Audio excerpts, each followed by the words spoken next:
If you've ever forgiven someone who didn't deserve it, then this story is going to hit you harder than you expect. 2 months before the court date, Vivian overheard the man she had trusted most in the world making plans to take away the one thing she had left. He was talking to her own sister. They didn't know she was listening. What she heard made her blood turn cold. But she didn't scream. She didn't cry. She smiled. And what she did with that smile over the next 60 days made both of them wish they had never met her. So glad you're here. Before the story starts, please like and subscribe. And one more thing. Drop your location in the comments. Are you watching from Chicago, Accra, maybe Montego Bay or Dublin? Let us know. Now, pay attention to what happens in this story. Because there is a line between forgiveness and strategy, and this woman walked it like a tightrope over fire. And that is the thing about trust. Once it breaks, the pieces never fit the same way again. But sometimes, a woman who has been broken can use those sharp edges to cut through everything that was built on her silence. Her name was Vivian Grace Odom. She was 39 years old, a woman of medium height with deep brown skin and dark eyes that were steady and watchful. Eyes that took in a room the way a camera takes in light, quietly, completely, missing nothing.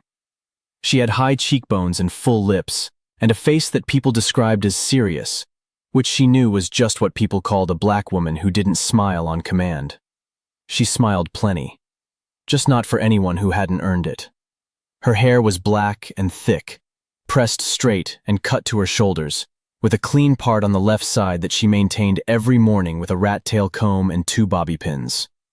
She wore simple clothes, dark slacks and blouses for work, jeans and a sweater at home. And she kept herself neat the way her grandmother had taught her. A put-together woman is a woman the world has to take seriously, her grandmother used to say, standing in the bathroom doorway while young Vivian pressed her school uniform with a travel iron. Vivian never forgot that. She kept herself pressed. Always. She had a scar on her left hand, across the knuckles, from a fall she took on the concrete steps outside the county courthouse 3 years ago. The day her first divorce hearing was postponed because her husband's lawyer had a scheduling conflict. She caught herself on the railing, but her hand scraped the step, and the scar healed in a thin white line that she touched sometimes without thinking, the way you touch a wound to make sure it's still closed. Vivian lived in a small apartment in Decatur, Georgia, just outside of Atlanta. 2 bedrooms, 1 bathroom, a kitchen so narrow 2 people couldn't stand in it at the same time without bumping elbows. The carpet was beige and worn thin near the doorways, and the air conditioning unit in the window hummed like it was thinking about quitting. She had moved in 14 months ago after she left the house that had been hers, the house she had paid for. But we'll get to that. She had a son. His name was Isaiah. He was 10 years old. A quiet, thoughtful boy with his mother's watchful eyes and long eyelashes, and a habit of biting the inside of his cheek when he was concentrating on something, which was most of the time. Isaiah loved 2 things, math and drawing. He kept a sketchbook in his backpack that was filled with pictures of buildings, skyscrapers and bridges and houses with complicated roof lines that he drew with mechanical pencils in precise, careful lines. He wanted to be an architect. He had said this at age 7, clearly and without hesitation, and every drawing since then had been practice for the future he was already building in his mind. Isaiah was the reason Vivian got up every morning. He was the reason she ironed her blouse and put on her shoes and walked out the door and drove 25 minutes to the medical billing company where she worked as an accounts manager, processing insurance claims for hospitals she would never be able to afford to visit as a patient. He was the reason she came home at 6:15 and cooked dinner and helped with homework and read with him on the couch until his eyes got heavy and his head tilted against her shoulder. He was the center of her gravity. Everything she did orbited around that boy. Now let me tell you about the man who destroyed Vivian's life. Because you need to understand who he was before you can understand what she did. His name was Kenneth Odom. Kenny, Vivian's husband. Or rather, her soon-to-be ex-husband, though soon had been stretching like taffy for nearly 3 years now, pulled longer and longer by delays and motions and rescheduled hearings, and a lawyer who treated the legal system the way a man with a fishing rod treats a lake, with infinite patience and no concern for what happens to the fish. Kenny was 42 years old. He was a good-looking man, everybody said so, and Kenny knew it, which was part of the problem. 6 feet tall, athletic build, he played basketball twice a week at a gym in Buckhead and ran 3 miles every morning along the Beltline, and he talked about both of these things frequently at dinner parties. He had a clean-shaven face with a jawline that looked like it had been drawn with a ruler and a smile that showed all his teeth and made you feel warm until you realized the warmth was for him, not you. He wore fitted shirts, always a half size too small, so his arms looked bigger than they were, and he owned 4 watches, each one more expensive than the last, and he rotated them by day of the week the way some people rotate ties. Kenny worked as a senior account executive at a marketing firm called Meridian Group in Midtown Atlanta. He managed client relationships, which meant he took people to lunch and called it work. He made $138,000 a year, which was more than Vivian made, which he mentioned every time they argued about money, which was often. He drove a leased black Audi A6. Leased, not owned, though he said, "my Audi," like he had built it himself, and he kept it washed so clean you could see your reflection in the hood. He lived in the house, Vivian's house, the house on Glenwood Avenue in Kirkwood, a tree-lined neighborhood in southeast Atlanta where the bungalows had front porches and the streets were quiet enough to hear birds in the morning. Vivian had bought that house 6 years ago, 2 years before she married Kenny. She had saved the down payment, $28,000, over 3 years by putting $400 a month into a savings account at the credit union on Memorial Drive, the same credit union her grandmother had used. She picked the house herself. She loved the porch and the hardwood floors and the big magnolia tree in the front yard, and the way the afternoon light came through the kitchen window and made the counter glow gold. She painted every room herself. She chose every fixture. She signed every document. Her name was on the deed. Only her name. When she married Kenny, he moved in. He contributed to the mortgage from their joint account, an account that Vivian deposited more into than he did for the first 4 years of the marriage because she earned more before his promotion. Kenny hung a television on the wall and bought a leather couch and declared the basement his space. He did not paint, he did not fix, he did not mow the lawn or plant flowers or clean the gutters or do anything that suggested the house was something he cared about maintaining. He lived in it the way some people live in hotels, using the surfaces, expecting the upkeep to happen around him, never wondering who was doing it. And then he did the thing that broke everything. Here is what happened. Pay attention because this is where the foundation of the whole story is laid. 3 years ago, on a Tuesday evening in June, Vivian discovered that Kenny had been having an affair. She found out the way most people find out, not through a dramatic revelation or a private investigator or a tearful confession, but through carelessness. Kenny's phone was on the kitchen counter, face up, unlocked. He was in the shower. A text appeared on the screen from a name Vivian didn't recognize, just a first name, just Alicia, and the preview showed 3 words that told the whole story. 3 words that rearranged Vivian's entire understanding of the life she was living. She picked up the phone. She scrolled. The messages went back months. They were intimate. They were specific. They included photographs and plans and the casual, comfortable language of 2 people who had been together long enough to stop being careful. Alicia's last name was Brooks. She was 28 years old. She worked at the same marketing firm as Kenny, junior account coordinator, 2 floors below his office. She had been seeing Kenny for over a year. Vivian set the phone back on the counter. She positioned it exactly where it had been, screen up, same angle, same distance from the edge, and she went back to the kitchen table where Isaiah's homework was spread out beside a glass of water and a plate of apple slices. She sat down. She helped Isaiah with his subtraction problems. She checked his spelling words. She packed his lunch for the next day. Turkey sandwich, carrot sticks, a granola bar, a juice box. She put him to bed at 8:30. She kissed his forehead. She said, "Good night, architect." He said, "Good night, Mom." Then she went downstairs and confronted Kenny. She was calm. She sat across from him at the kitchen table, in her house, and she asked him directly, "Kenny, are you seeing someone else?" He denied it. He looked her in the eyes and said, "No. What are you talking about?" She showed him the phone.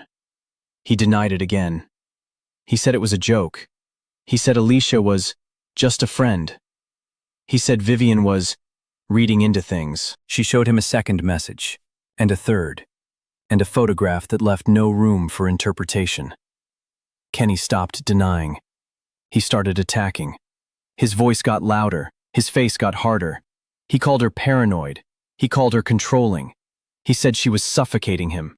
He said the marriage had been dead for years and she was too busy working to notice. He said the affair was her fault, because she worked late, because she didn't make enough effort, because she prioritized Isaiah over him, because she had stopped being the woman he married. He took a marriage he had broken with his own hands, and he turned it into a hammer he swung at her head. Vivian sat there and took it. Not because she was weak, because she was thinking. She was calculating. She was watching the man she had married reveal who he actually was. And she was memorizing every word, because she understood, with the clarity that comes to a person in the exact moment their world divides into before and after, that everything that happened next would depend on how carefully she handled the next 24 hours. She did not sleep that night. She lay in the guest bedroom. She would never sleep in their bed again. And she stared at the ceiling, and she planned. Vivian filed for divorce the following week. She hired a lawyer named Terry Watkins. Terry was 51, had been practicing family law for 23 years, and had a reputation for being methodical, fair, and absolutely unshakable in a courtroom. Vivian expected the divorce to be straightforward. She had the evidence of infidelity. She had the house, purchased before the marriage, her name on the deed, her down payment from 3 years of saving. She had Isaiah, and she was his primary caregiver. She had a clean record, a steady job, a stable life. But Kenny hired Martin Gill. And Martin Gill did not believe in straightforward. Martin Gill believed in attrition. Gill was a divorce attorney who charged $400 an hour and who treated family court the way a general treats a siege, not by attacking directly, but by cutting off supplies and waiting for the other side to starve. He filed motion after motion. He challenged the House, arguing that because Kenny had contributed to mortgage payments from a joint account during the marriage, he had established an equitable interest in the property, regardless of whose name was on the deed. He challenged custody, arguing that Vivian's work hours were too long and her income too irregular, which was a lie, but a lie that required documentation to disprove, and documentation took time. He subpoenaed Vivian's financial records, her employment history, her medical records, her school transcripts from college. He requested continuances at every hearing. He contested every piece of evidence.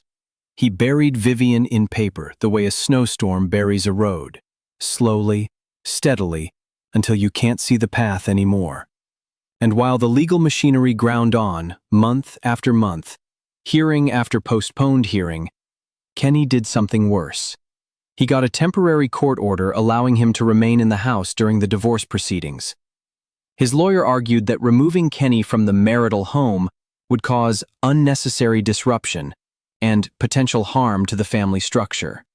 The judge, an older man who seemed tired and who processed temporary orders the way a cashier processes groceries, quickly and without much thought, agreed. Kenny stayed in the house. Vivian, who owned the house, who had paid for the house, who had picked the paint and planted the hydrangeas and hung the curtains and replaced the water heater when it broke at 2 a.m, Vivian was the one who had to leave. She moved into the apartment in Decatur with Isaiah. 2 bedrooms, 1 bathroom, beige carpet, a window air conditioner that hummed like a dying bee. She carried boxes up 2 flights of stairs by herself because Kenny didn't help and she didn't ask. She hung the photograph of her grandmother on the wall by the front door, so it was the first thing she saw when she came home, and the last thing she saw when she left. She set up Isaiah's room with his bed and his desk and his sketchbook and his mechanical pencils, and she made it as much like his old room as she could, because she wanted him to feel stable even when everything around them was shaking. 3 years. 3 years of hearings and motions and legal fees that ate through her savings like acid. 3 years of driving past her own house on the way to work and seeing Kenny's Audi in the driveway and the hydrangeas she had planted blooming without her. 3 years of believing the truth would matter. 3 years of waiting for the system to work. And that is where this story truly begins. But what Vivian didn't know yet was that things were about to get much, much worse. Vivian had a sister. Her name was Camille. Camille Odom Fletcher. She was 36 years old, 3 years younger than Vivian, and she was the kind of woman who made every room she entered slightly more complicated. Not louder, exactly. More charged. Like the air before a storm, where everything looks normal but the pressure is different, and your ears pop and you find yourself looking at the sky without knowing why. Camille was pretty. Everybody said so, and Camille made sure everybody kept saying it. She had lighter skin than Vivian, a fact that people in their family had commented on since the two girls were small, in ways that were sometimes admiring and sometimes cruel and always unnecessary. Camille had a narrow face and light brown eyes, and a body she maintained with the same focus some people give to their careers. She dressed in colors, bright green, coral pink, electric blue, and she wore jewelry that was noticeable from across a room, the kind that clinked when she moved. She laughed loud.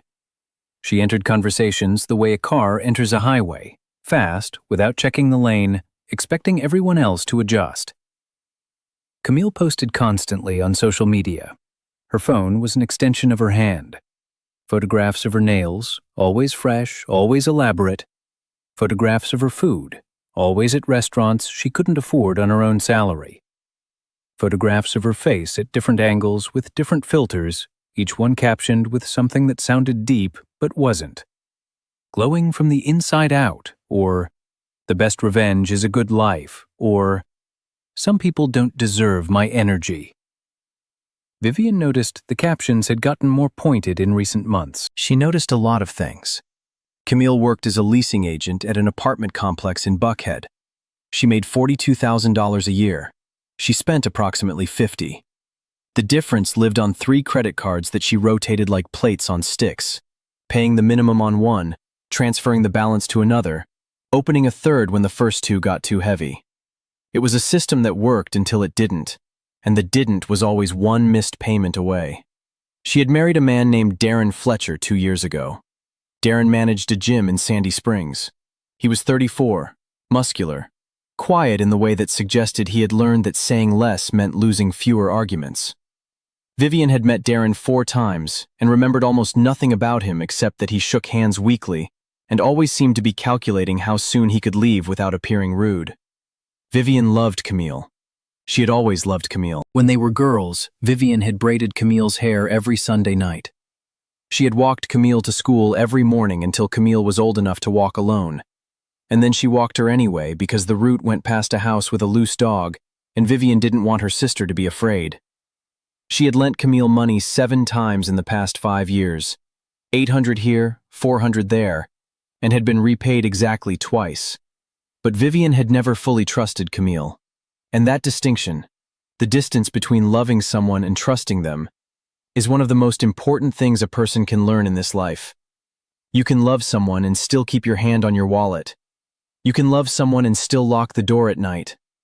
Love is about the heart. Trust is about the pattern. And Camille's pattern had small, quiet holes in it that Vivian had noticed but never examined. The way you notice a crack in a ceiling and tell yourself you'll get to it later. When Vivian filed for divorce, Camille was supportive. She called every week, sometimes twice. She offered to watch Isaiah on weekends. She brought over groceries, bread, eggs, milk, the basics, on 2 separate occasions. She sat on Vivian's second-hand couch in the Decatur apartment, and she said all the right things. "You deserve better, Viv. Kenny ain't worth your tears. I'm here for you, sister, whatever you need." And Vivian believed her. Not because the performance was flawless, it wasn't. There were moments when Camille's sympathy felt slightly too bright, like a light that's been turned up 1 notch past natural. But because Vivian needed to believe her. When your world is coming apart, you hold on to whatever hands reach out. even if those hands are not as steady as they look. But Camille's hands had been reaching in a different direction for months, and what happened next changed everything. It was a Thursday evening in September. Vivian had picked Isaiah up from his after-school program, made him dinner, baked chicken, green beans, rice, helped him with his math homework, and put him to bed at 8:30.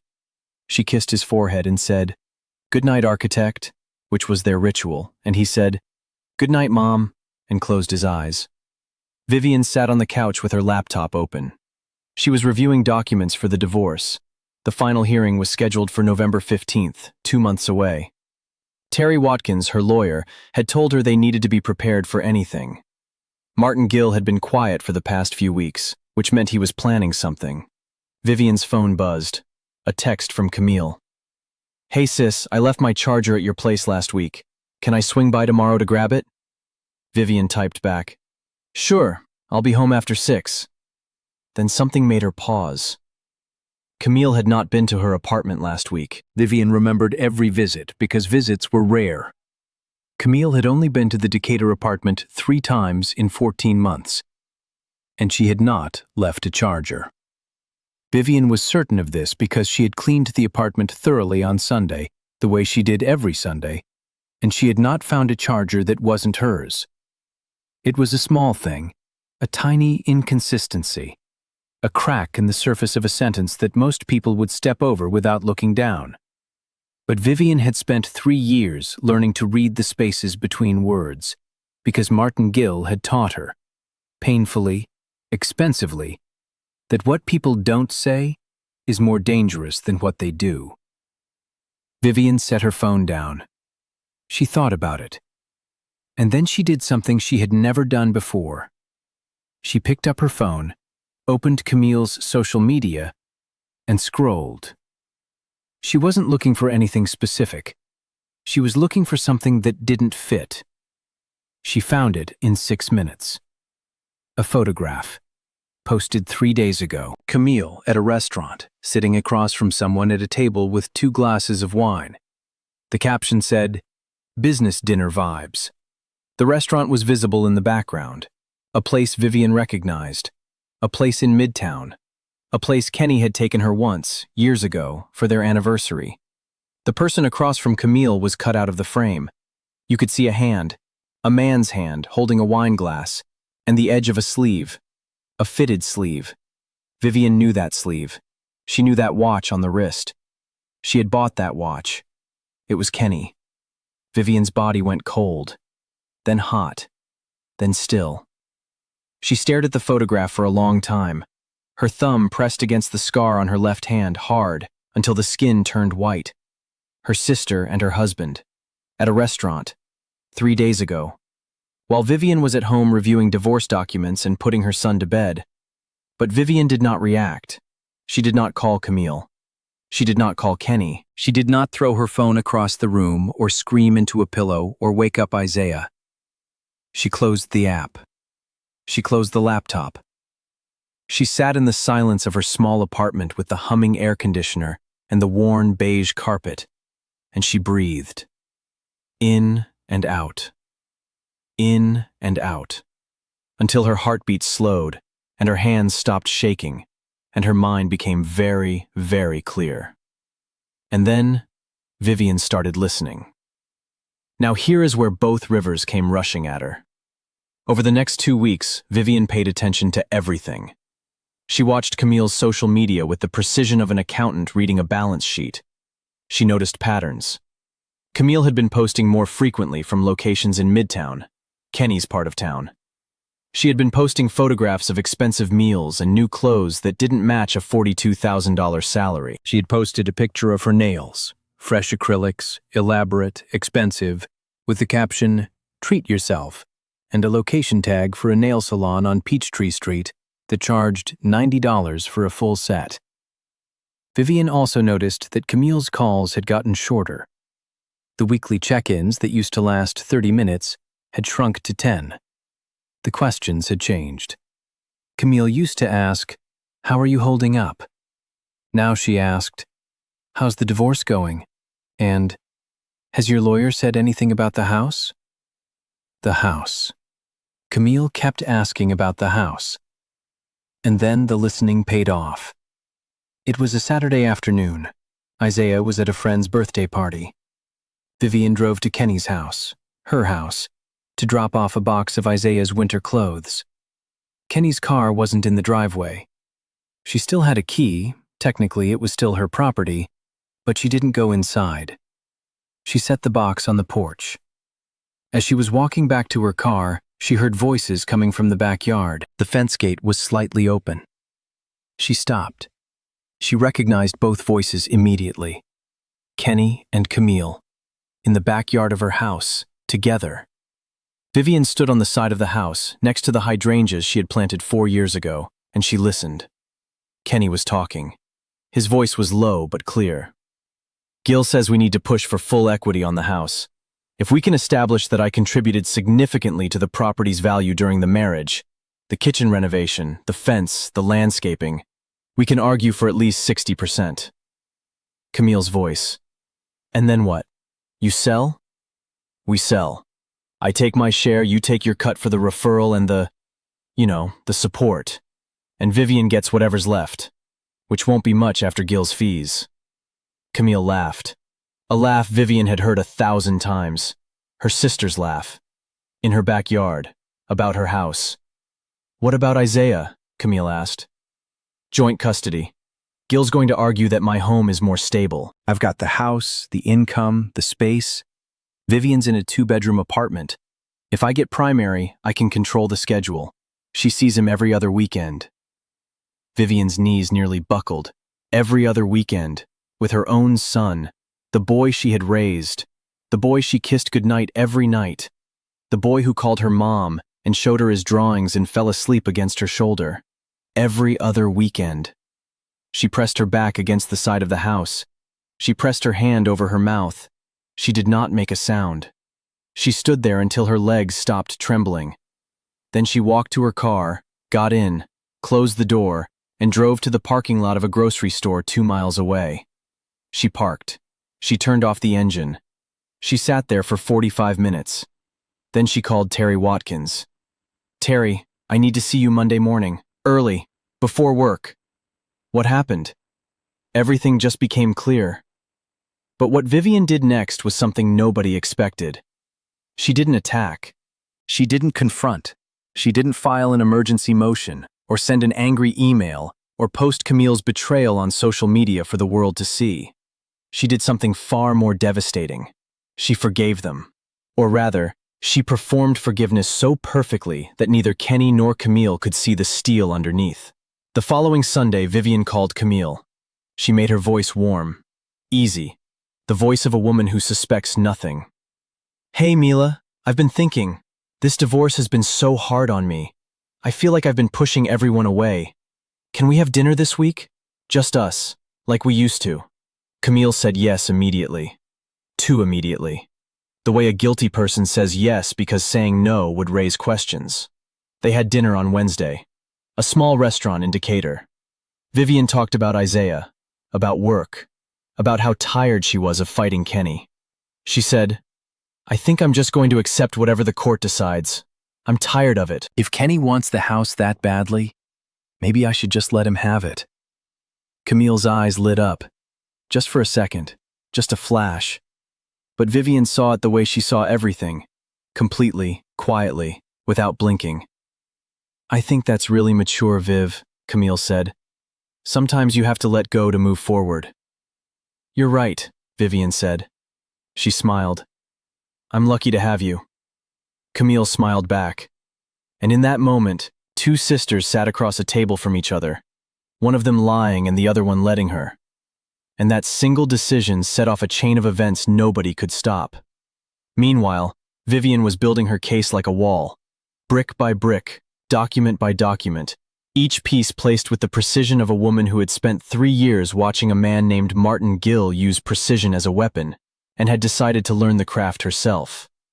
The truth is not something you swing. It is a foundation you lay. And when the structure is complete, it doesn't need force. It stands on its own weight. She worked with Terry every evening after Isaiah went to bed. They sat at Vivian's kitchen table in the Decatur apartment, The table she had bought at a thrift store for $40. The table where she ate dinner and reviewed legal documents and helped with homework and lived her entire compressed life. And they assembled the evidence piece by piece. First, the social media trail. Vivian had screenshotted every photograph Camille had posted that placed her in proximity to Kenny. The restaurant in Midtown. A second dinner 2 weeks later at a place in Virginia Highland. A weekend trip to Savannah that Camille had posted about with the caption, "Mini vacation," and a photograph of a hotel pool, and then deleted the post 2 days later, but not before Vivian had saved it. The metadata on the original photograph showed the hotel's name. Terry subpoenaed the hotel's guest records. Kenny had booked a room there the same weekend under his own name. 2 adults, 1 room. Second, the financial trail. Vivian went through every financial disclosure Kenny had submitted during the divorce, line by line, number by number. The way she processed insurance claims at work, checking every code, every amount, every date for inconsistencies. And she found them. Kenny's reported monthly expenses didn't account for the money he was spending on Camille. The new nails, $90 every 2 weeks at a salon on Peachtree Street. The restaurant meals, $200, $300 at a time. New clothes that appeared on Camille's social media, but not on any credit card statement attached to Camille's own accounts. Someone else was paying. And the only person in Camille's life with that kind of discretionary income was sitting in Vivian's house, driving Vivian's parking spot. Third, the phone records. Terry subpoenaed Kenny's cell phone records for the past 6 months. The records didn't show the content of texts or calls. That would require a separate order, but they showed frequency and timing. Kenny and Camille had exchanged over 240 text messages in 3 months. They spoke by phone an average of 3 times per week, usually between 9 and 11 at night, hours when Vivian would have been home with Isaiah, when Kenny would have been alone in the house Vivian owned, talking to Vivian's sister about how to take it from her. And then Vivian found the final piece, the one that would change everything. She requested the original property records from the Fulton County Clerk's office, the house on Glenwood Avenue, her house. She pulled every document in the file, the original deed, the mortgage application, the payment history, the tax records going back 6 years, every renovation permit ever filed for the address. Every single document had one name on it, Vivian Grace Odom. On the deed, on the mortgage, on the tax assessments, on the insurance policy.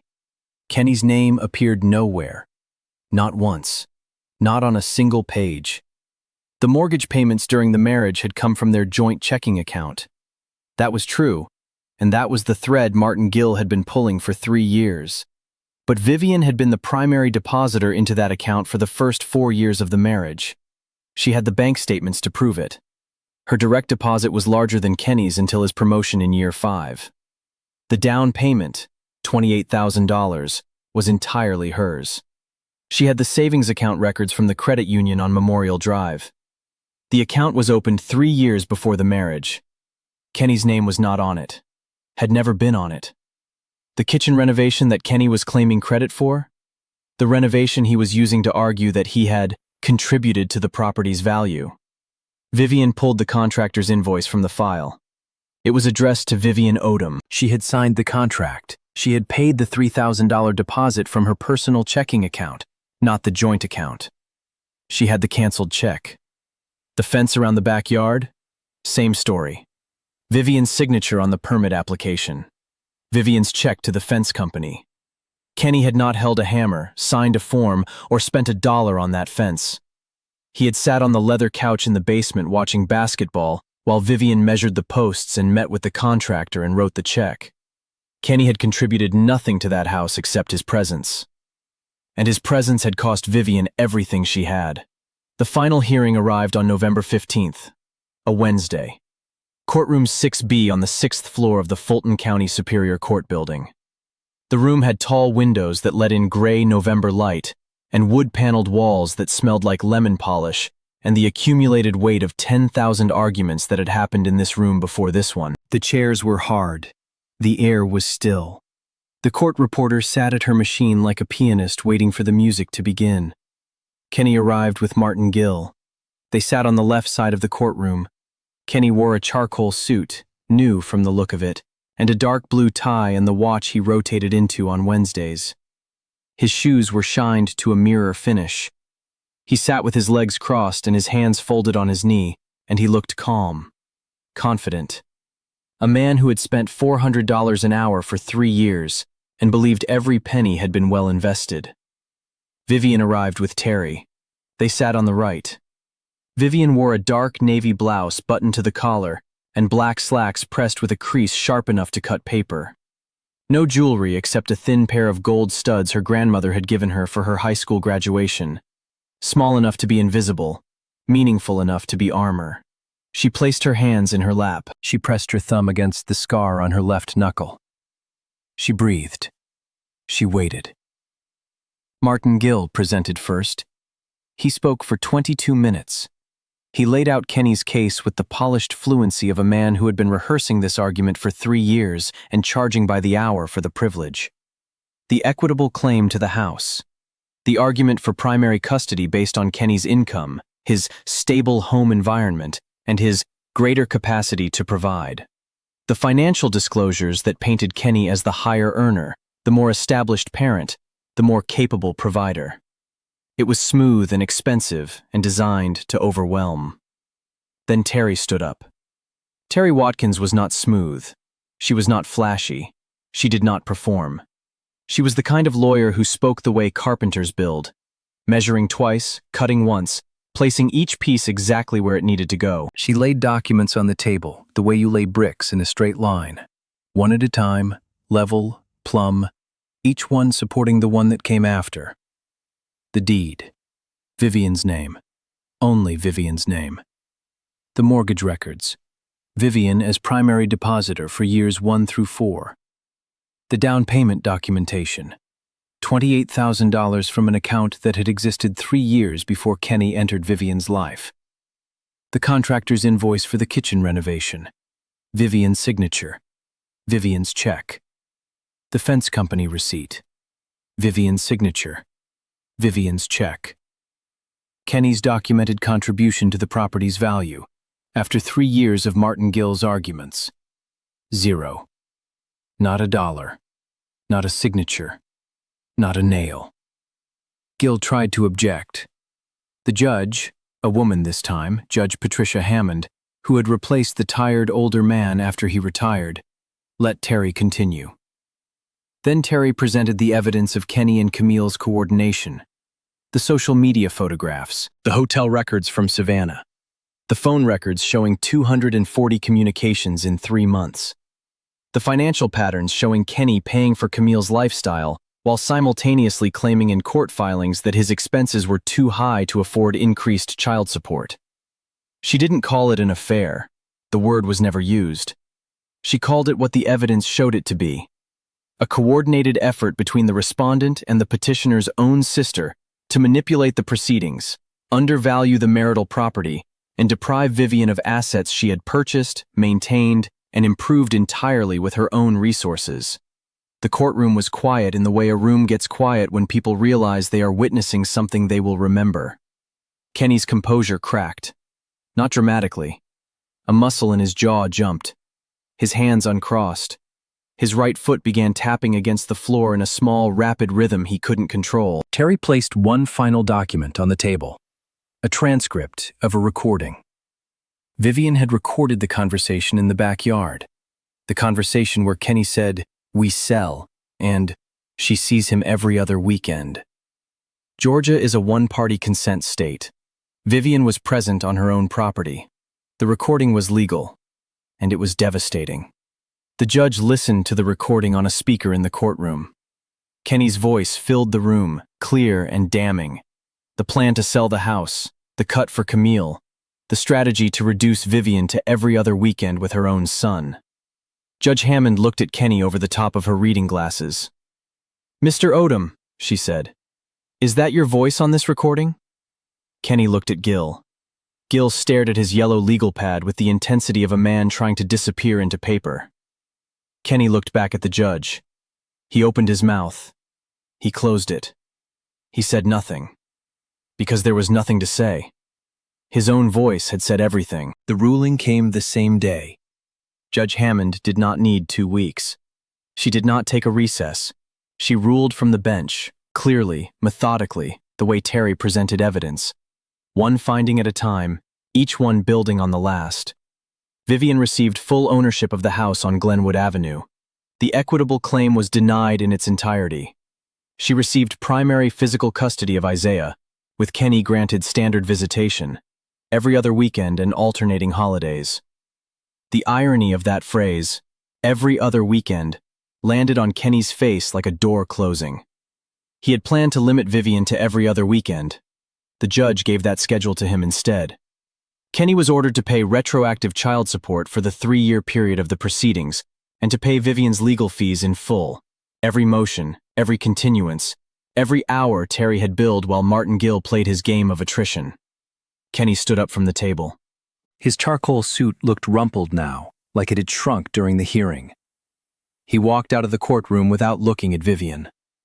Martin Gill followed with his yellow legal pad and his $400 an hour dignity in pieces on the floor.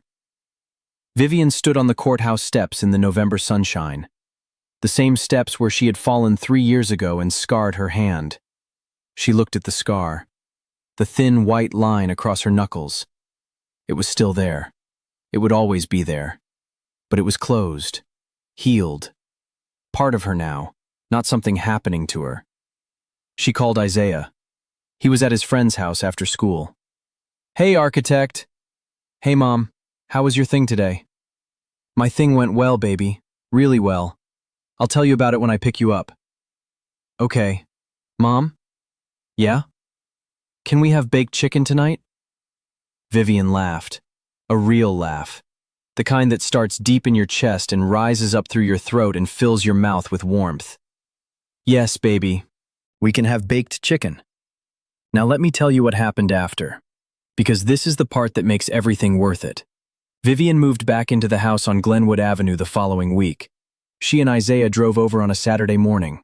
It was cool and clear, one of those late November days in Atlanta where the sky is so blue it looks like someone painted it. The magnolia tree in the front yard still had its thick green leaves. The hydrangeas were dormant, but they would bloom again in spring. They always did. Vivian pulled into the driveway, her driveway. She turned off the engine and sat there for a moment. Isaiah was in the passenger seat with his sketchbook on his lap and his backpack at his feet, looking at the house through the windshield. "Mom," he said, "we're home." 2 words. 7 letters. The most powerful sentence Vivian had heard in 3 years. "Yeah, baby," she said. Her voice cracked on the word baby, but she didn't try to hide it. "We're home." Isaiah ran up the porch steps and through the front door like he had been holding his breath for 14 months and could finally exhale. Vivian heard him take the stairs 2 at a time and then shout from the 2nd floor, "My desk is still here! Mom, my desk is still here!" With a joy so pure and uncomplicated that it filled the whole house the way sunlight fills a room when you open the curtains after a long, dark winter. Vivian stood in the kitchen, her kitchen, the kitchen she had renovated with her own money and her own signature and her own vision of what a home should feel like. She pressed her palms flat against the counter, the same counter where Kenny's phone had sat face up on a Tuesday evening 3 years ago, the counter where the truth had started. And she closed her eyes. She let herself feel it, the weight lifting off her shoulders, the ground becoming solid beneath her feet, the walls of her own life standing straight again. She stood there for a long time. She didn't cry. She had done enough crying. What she felt was not relief. It was something deeper, something quieter. It was the feeling of a woman who had been knocked flat on her back, who had stared at the ceiling of a 2-bedroom apartment with beige carpet and a humming air conditioner, and who had decided, consciously, deliberately, with her grandmother's voice in her ear and her son's drawings in her heart, to get back up. Not to fight, not to destroy, but to build. To build something that was hers and could not be taken, because it was not made of money or property or court orders. It was made of truth. And truth, once it is laid properly, does not fall down. She never spoke to Camille again. Not a call, not a text, not a wave at a family gathering. She didn't block her number. She didn't make a public statement or post about the betrayal online. She simply stopped. The way you stop watering a plant that has been poisoning the soil around it. Quietly. Completely. Without announcement or explanation. Camille was not owed an explanation. Betrayal doesn't come with a discussion guide. It is the whole text. There is no appendix. Camille tried to reach out once, 2 months later. A text message that said, "Viv, please, can we talk? I need to explain. It wasn't what you think." Vivian read it. She set her phone down on the counter. She went to the stove and stirred the pot of soup she was making for dinner. She did not respond. There was nothing to explain. And the fact that Camille thought there was, the fact that she believed words could cover what she had done, told Vivian everything she needed to know about the distance between who Camille was and who Camille believed herself to be. Vivian went back to work. She continued processing insurance claims. She continued making dinner and helping with homework and reading on the couch with Isaiah until his head got heavy. But she also started something new. On Tuesday and Thursday evenings, after Isaiah was in bed, she sat at the kitchen table with a second-hand laptop and took an online paralegal certification course. She had spent 3 years inside the legal system, and she had learned 2 things. The system is slow, and the people who understand it have power over the people who don't. She wanted to understand it, not to become a lawyer, to help other women who were where she had been, drowning in paper, outspent by their husbands' attorneys, told to just accept whatever the court decided because fighting was too expensive and too exhausting. She finished the paralegal certification in 8 months. She graduated at the top of her cohort. She got a job at a legal aid nonprofit in Atlanta that specialized in family law cases for low-income women. She did intake interviews. She helped women understand their rights, organize their documents, prepare for hearings. She sat across from women whose eyes looked exactly like hers had looked 3 years ago. Exhausted and scared and furious and determined. All 4 emotions burning at once like a fire that couldn't decide which direction to grow. And she said, "Tell me everything. Start at the very beginning. I have time." Isaiah continued drawing his buildings. Skyscrapers and bridges and houses with complicated roof lines. He drew the house on Glenwood Avenue once. Every detail, the porch, the hydrangeas, the fence, the window where the light came in. He gave it to Vivian for her birthday. He had written at the bottom in his careful handwriting, "The strongest building I know." Vivian framed it and hung it in the kitchen, right above the counter where she pressed her palms flat every morning before coffee, reminding herself that the ground was solid, that the walls were standing, that she had built this. Not just the house, not just the life, but the version of herself that could be betrayed by the 2 people closest to her, and still come out the other side standing upright with her blouse pressed and her son fed and her name on the deed. And that is the thing about forgiveness that most people get wrong. They think forgiveness means letting go. It doesn't. Forgiveness means choosing not to carry someone else's cruelty in your body anymore. It means setting the weight down, not for them, for you. So your hands are free to build what comes next. Vivian's hands were free now, and she was building. That's the end of today's story, but the lessons last forever. Like this video, subscribe if you haven't, and tell us in the comments, which character reminded you of someone in your own life? See you soon.